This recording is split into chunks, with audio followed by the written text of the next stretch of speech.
Cabin crew, you may open doors. Mabuhay, maayong buntag sa tanan atong followers, viewers, you, and and, supporters, good even to my likers and sharers. Guys, this is Alexis Fernandez from Davao City.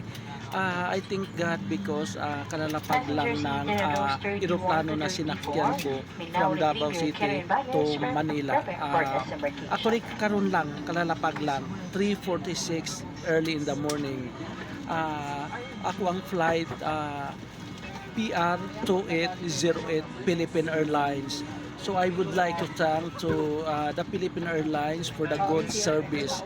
I am very happy and I thank the Lord for the safe travel. Grabe katulin ang dagan. Less than ano lang ang travel namo, 1 hour and 25 minutes.